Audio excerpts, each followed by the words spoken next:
Welcome back to the Pitch Pod. I am your host, Jeff. Joined with me is my co-host, Joe Janner. Joe, how are you doing today? Doing all right. I mean, I know you're excited because we're talking about Champions League, but I'm well. I'm doing what I can to bring as much excitement to the table, along with what we've talked about in the past in the Champions League. It's getting exciting. Yeah, I mean, this time of year is, everyone's got a team that they're rooting for, or rooting against, maybe. But, I mean, we had some excitement. We had some fireworks here last week. We had Inter Milan and Barcelona just fighting it out. And what a finish. Both teams finished with 3 goals, finishing leg one. And prior to going ahead and looking at leg two, I think we have to go back and just review the game briefly and what we saw, because oh my gosh, talk about excitement from both squads, right? And keep in mind that's a Barcelona without Lewandowski, Joe. That it was him in the seats in the stands. I saw a couple shots there and Contributing in his own. contributing, right, but definitely not on the pitch. Yeah, and speaking of his absence, I will say this: talk about a guy filling in for him, Torres filling in for him. I'm not saying he's hmm the same level as Lewandowski. I'm not saying that. No, Lewandowski does a lot of things on the no. pitch besides score, but Torres finishing with a goal, and other players seem to step up a little bit more than I think they normally would have. I mean, watching Yamal play was, to me, that was the highlight of the match, was watching this young guy, Yamal, and seeing he almost put away a second goal, but just seeing him play and create opportunities with that speed and aggressive ability to get towards the goal. I mean, it was just fun watching him play. That's part of the reason I tuned in for that one. And he's supposedly 17 years old, right?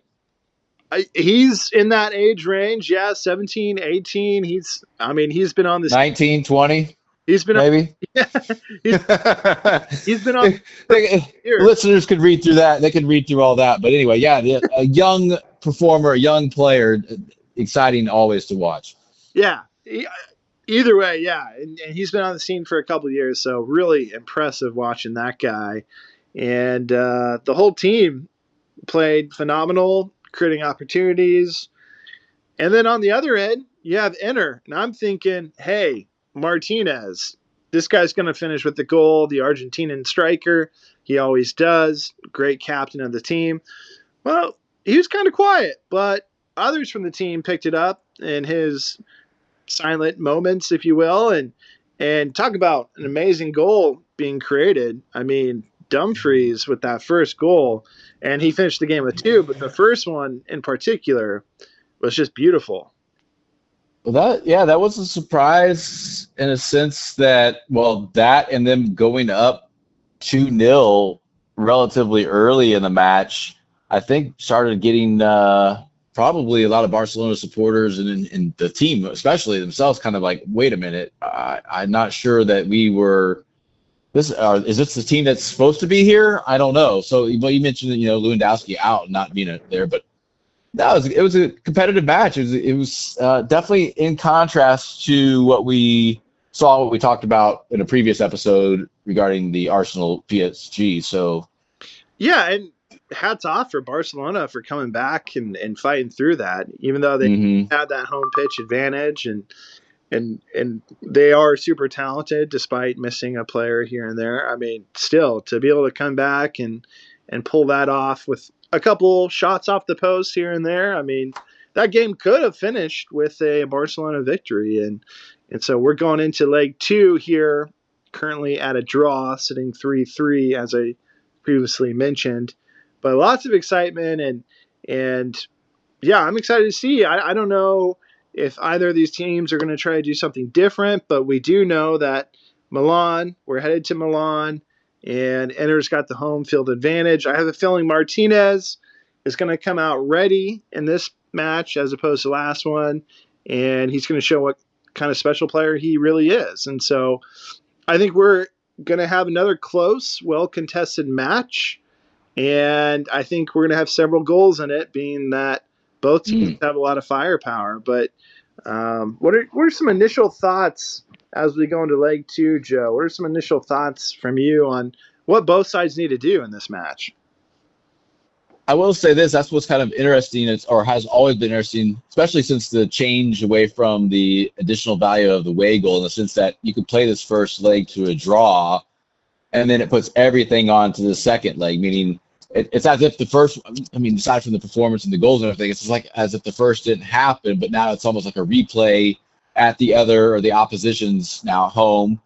What's going to come from there? I think it's going to be a lot tighter. I actually think it's going to be very much a match where, yes, could you say, I mean, is it too easy to suggest that the first person that scores the goal is going to win, in a sense that I don't know if it has any more than that in it?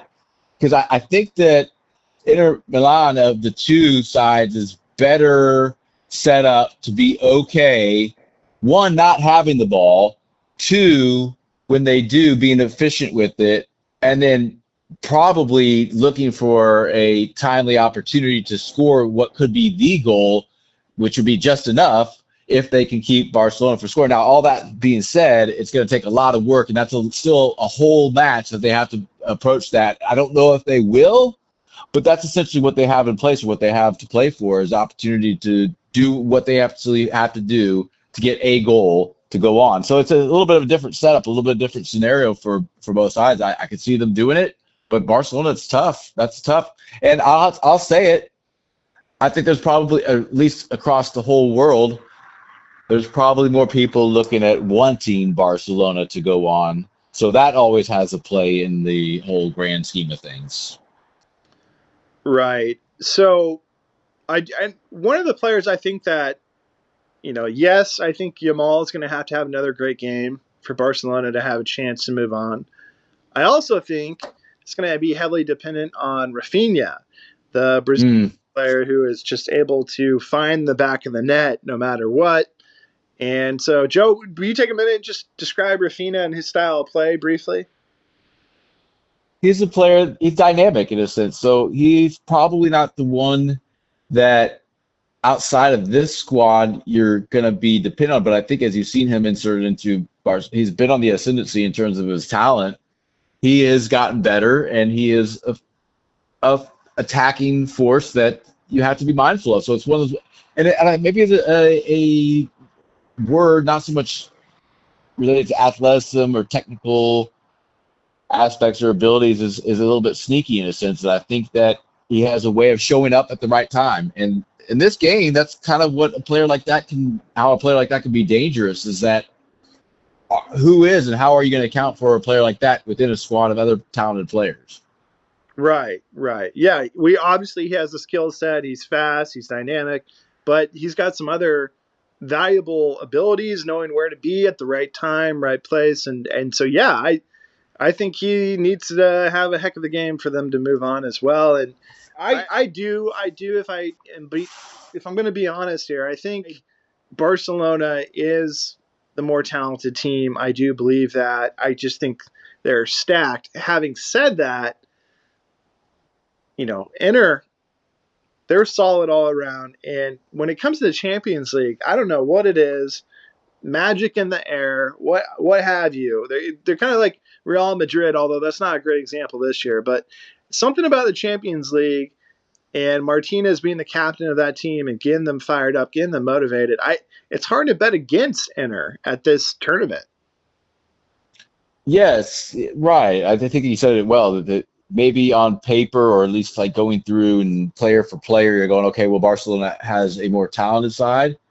But as you know, we've seen that doesn't always add up to within a particular match, within this, what they're facing. I think that's where Inter Milan, again, at home, has the advantage. I think that they have, as a unit, a little bit more experience, a little bit more understanding of what they need to do, working together to get the job done. That's why I favor them in this. Okay, all right. It sounds like you're ready to make a prediction here, Joe.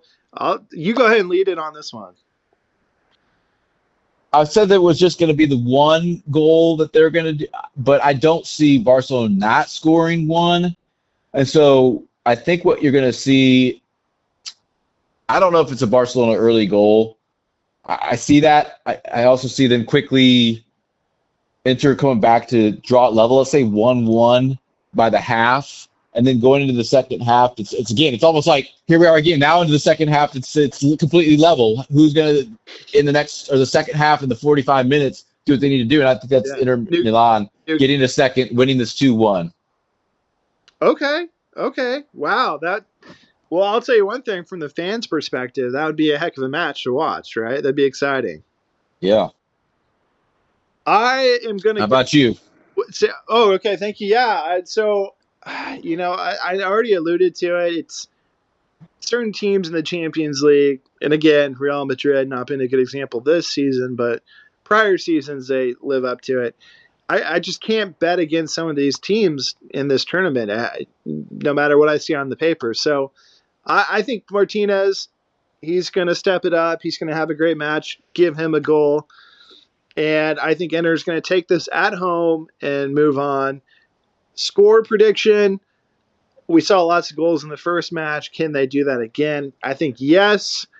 I think Inter's going to win this 3-2 and move on. Ooh.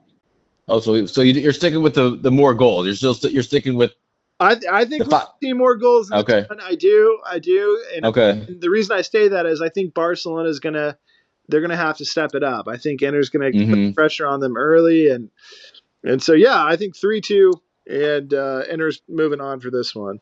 Wow. Okay. Looking forward to it. Yeah, Yeah, yeah. everybody is, right? This is the time to get into it. Oh my gosh, yeah, super exciting time of year, and so thank you everyone for tuning in. Hopefully you get a chance to watch the game. If you get a chance, please hit that like and subscribe. And as always, till next time.